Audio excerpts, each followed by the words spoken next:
मंगलमूर्ति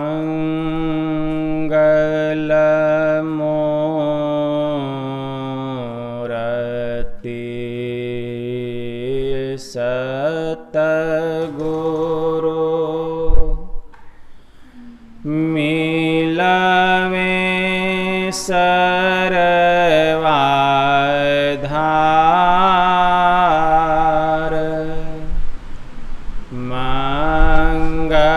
मंगलमया मंगल करना बिनमो बारंबार।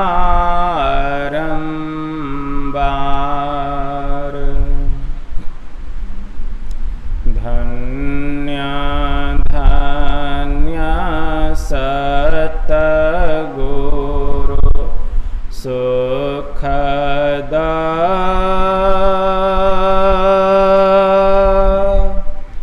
महिमा कही न जाए। जो कछु कहूँ तुम्हारी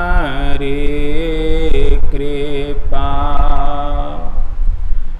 मोते कछु नाम बसाए।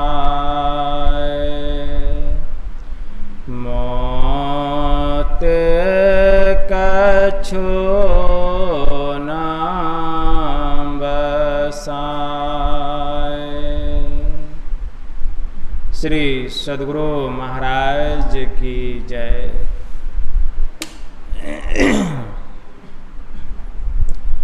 अव्यक्त रूप में अनंत श्री परम विभूषित परमाराध्य संत सद्गुरु महाराज के पावन कमल चरणों में बारंबार नमन। आदरणीय सत्संग प्रेमी गुरुजनों, भक्तिमती माताओं एवं धर्मशिला बहनों, यह संतमत का साप्ताहिक रविवार का अपराह्नकालीन सत्संग है, जिसमें हम लोग अपनी अपनी उपस्थिति यत्र तत्र से दर्ज कर रहे हैं। इस संतमत सत्संग के द्वारा ज्ञान योग युक्त ईश्वर भक्ति का संदेश दिया जाता है। प्रत्येक प्राणी मात्र को बोध कराया जाता है कि ज्ञान क्या है, योग क्या है, भक्ति क्या है, जीव क्या है, माया क्या है, ब्रह्म क्या है। इन सभी रहस्यमयी बातों का ज्ञान सत्संग के माध्यम से यह जो जीव अबोध बना हुआ है, सत्संग श्रवण करते करते एक दिन वह सुबोध और परम ज्ञानी हो जाता है। अभी संत स्तुति और गुरु वंदना से पाठ का शुभारंभ हुआ। हम लोगों ने अति ही मनोयोग पूर्वक भक्ति युक्त ढंग से पाठ का श्रवण किया। तत्पश्चात श्री रामचरितमानस सार सटीक तृतीय सोपान अरण्य कांड से भी हम लोगों ने पाठ का श्रवण किया। पाठ के क्रम में हम लोग सुन रहे थे भगवान श्री राम के माध्यम से माता सबरी को नवधा भक्ति का उपदेश करते हुए भगवान श्री राम माता सबरी को उपदेश करते हुए कह रहे हैं कि ऐ सबरी, प्रथम भगति संतन कर संगा। मेरी पहली भक्ति है संतों का संग करना। भगवान श्री राम ने माता सबरी को 9 प्रकार की भक्ति बतलाई है और 9 प्रकार की भक्ति बतलाते बतलाते अंत में उन्होंने क्या कहा? अंत में भगवान ने कहा कि 9 माह एकहूँ जिनके होई नारी पुरुष सचराचर कोई, सोई अतिशय प्रिय भामिनी मोरे, असकल प्रकार भगति दृढ़ तोरे। भगवान श्री राम ने कहा कि ऐ सबरी, मैंने तुमको 9 प्रकार की भक्ति बतलाई और 9 प्रकार की भक्ति में से एक भी प्रकार की भक्ति कोई करता हो, चाहे वह नर हो या नारी हो या नपुंसक ही क्यों न हो, वह मुझे अतिशय प्यारा है। लेकिन ऐ सबरी, तुम तो 9 प्रकार की भक्ति में निपुण हो, कुशल हो, प्रांगत हो।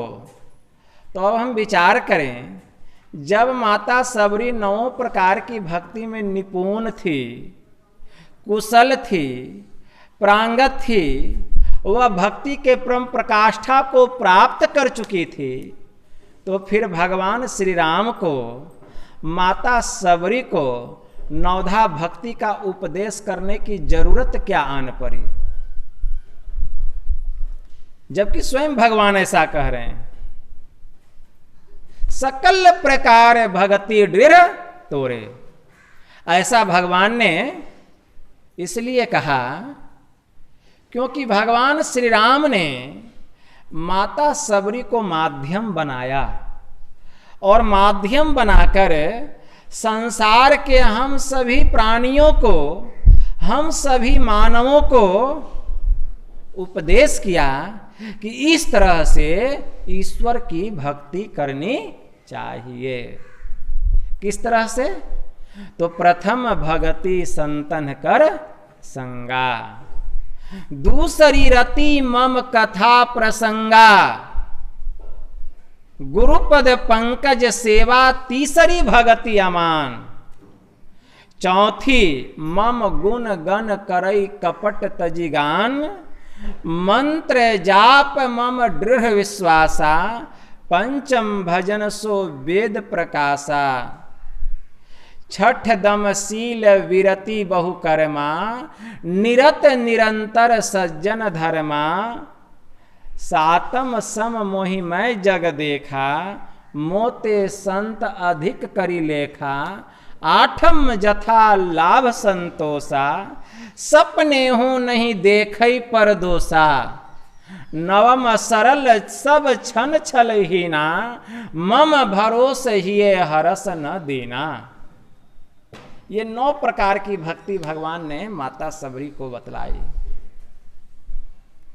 और भक्ति के क्रम में उन्होंने क्या कहा कि प्रथम भगति संतन कर संगा। ऐ सबरी, मेरी पहली भक्ति है संतों का संग करना, भगवान ने कहा। क्योंकि संतों का संग करेंगे तो उनका रंग हमारे ऊपर में लगेगा। क्योंकि जैसे का हम संग करेंगे उसी प्रकार का हमारे ऊपर में रंग चढ़ेगा। जैसा संग करेंगे उसी प्रकार का रंग चढ़ेगा। हम जुआ नहीं खेलते हैं, जुआरी का संग कर लीजिए। आप लाख जुआ नहीं खेलते हैं, लेकिन एक दिन आप जुआ खेलने लग जाइएगा। आप शराब नहीं पीते हैं, शराबी का संग कर लीजिए, एक दिन शराब पीने लग जाएंगे। आप चोरी नहीं करते हैं, लेकिन चोर का संग कर लीजिए, एक दिन आप भी चोरी करने के लिए सीख जाएंगे। इसीलिए जैसा संग वैसा रंग, जैसा संग वैसा रंग।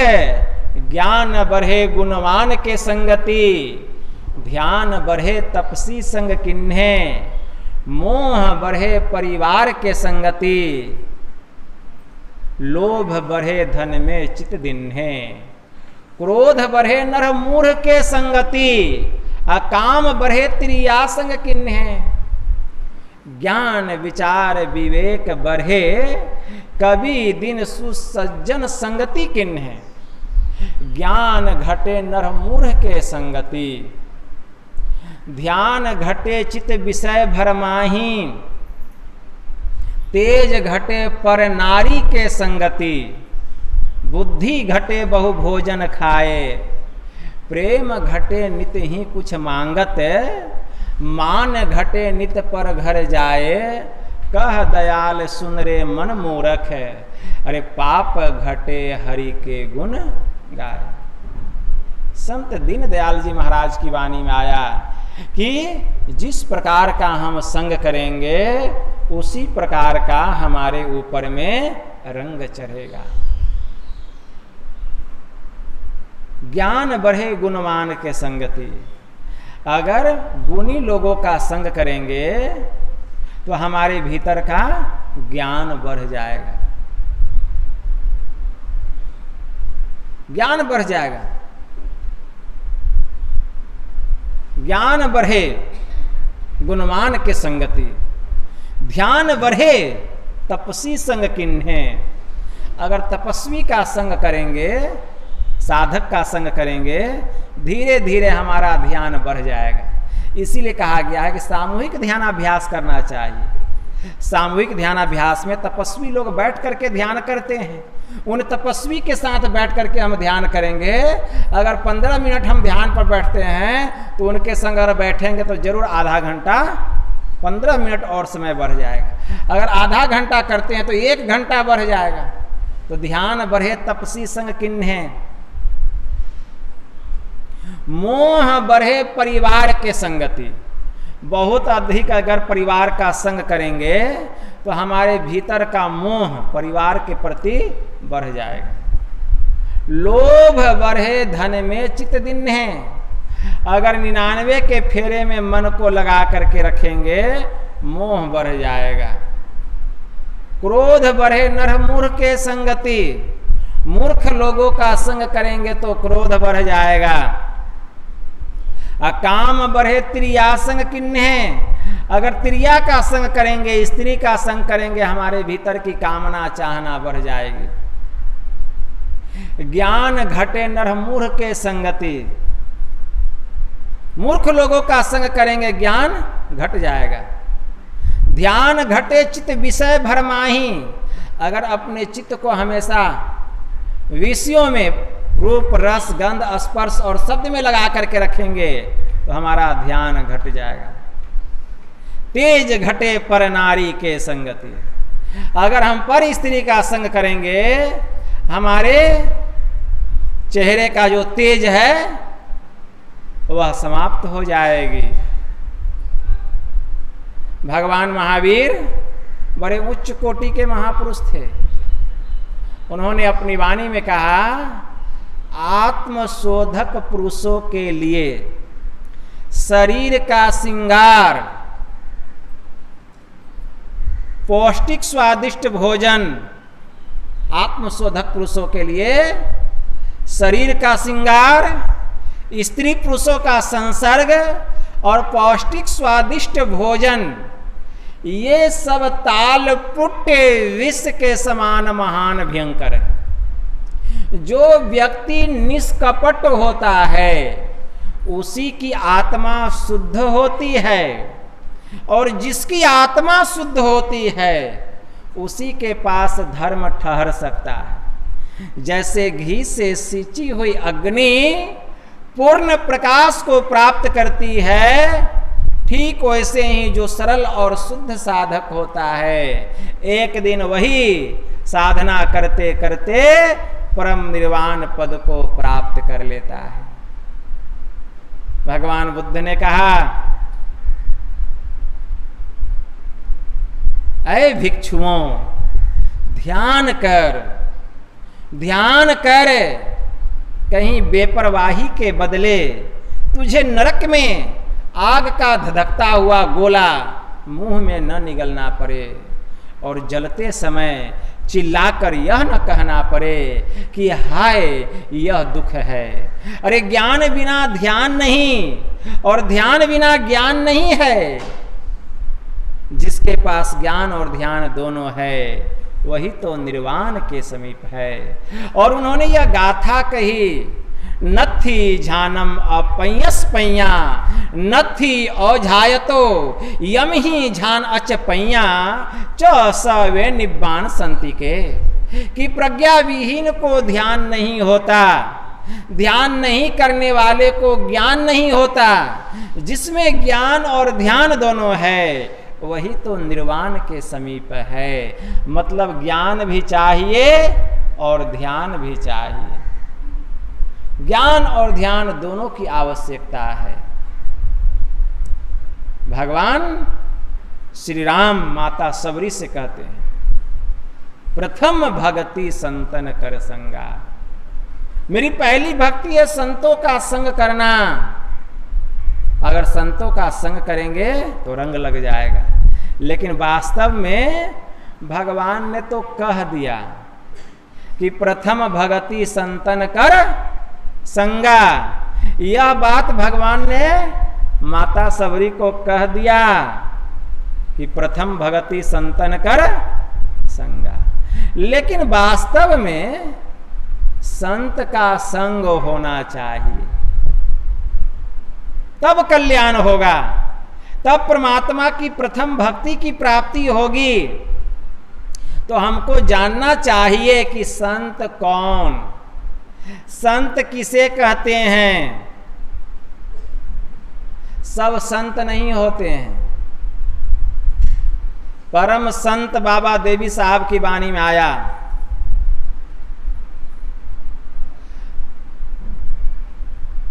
साधु और संतों का आम उपदेश यह है कि इस आंख से जो कुछ दिखाई देता है कुल के कुल मायावी और नाशवान है। इसके बाद एक ऐसी जगह है जो कि न कभी पैदा हुई थी और जिसका न कभी नाश होता है। वही सत्य है। जो कोई वहां जाता है ख्याल में आता है, समझ में आता है कि यह कुछ है जरूर, लेकिन वास्तव में न तो कोई उसका रंग है न रूप है, लेकिन वह कुछ है जरूर। इसीलिए संतों ने उसको नाम का अधिकारी माना और उसी को कहा ब्रह्म, उसी को कहा ईश्वर, उसी को कहा परमात्मा। वही सत्य है। जो वहां चला जाता है, जो उस नाम को जान लेता है, ऐसे जो महापुरुष होते हैं जिन्होंने कि अपने को उस लोक में पहुंचाया है, ऐसे महापुरुषों को संत कहते हैं। और जो इसके कायदे और दस्तूर के मुताबिक अभ्यास करते हैं वहां पहुंचने के लिए, उसको साधु कहते हैं। उसको साधु कहते हैं।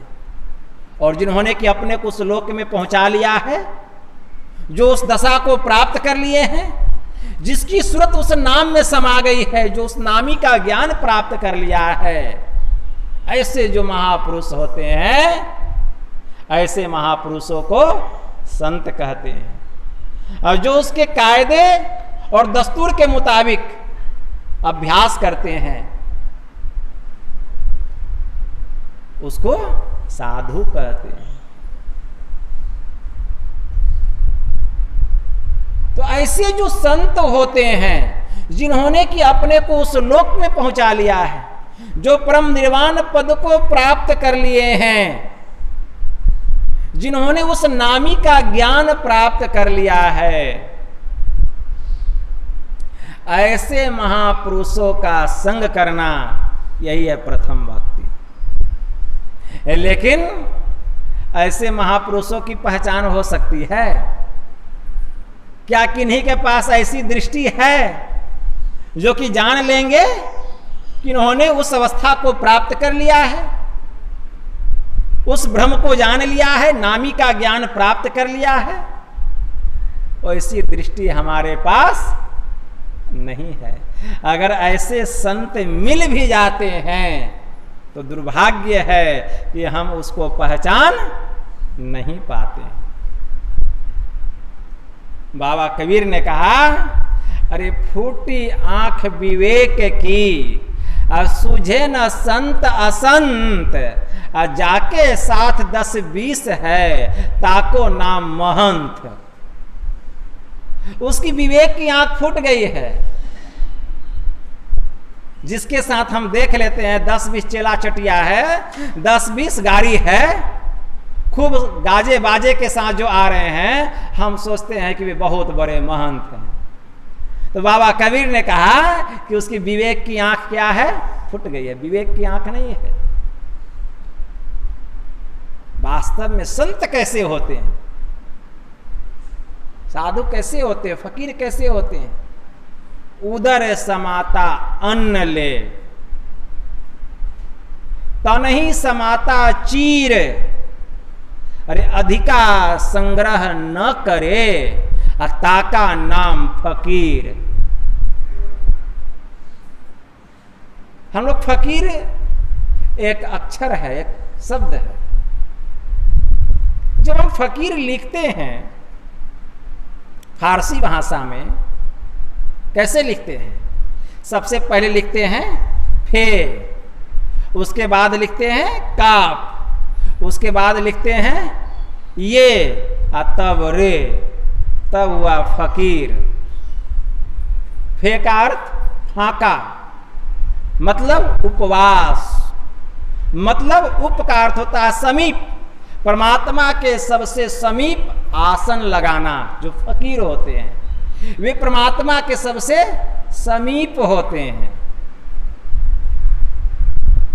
काप, काप का अर्थ होता है कनायती, मतलब कनायती का अर्थ होता है संतोषी। मतलब जो फकीर होते हैं वे बहुत बड़े संतोषी होते हैं। बाबा कबीर ने कहा ना, कबीरा साईं मुझको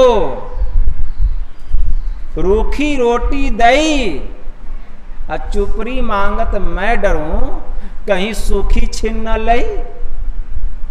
रूखा सूखा खाई के ठंडा पानी पी, देखी बिरानी चुपरी, मत ललचावे जी। इतना संतोषी होते हैं संत, मतलब फकीर, इतने संतोषी होते हैं। उसके बाद ये का अर्थ होता है यादे इलाही। वे दिन रात परमात्मा के नाम में अपने चित्त को लगा करके रखते हैं।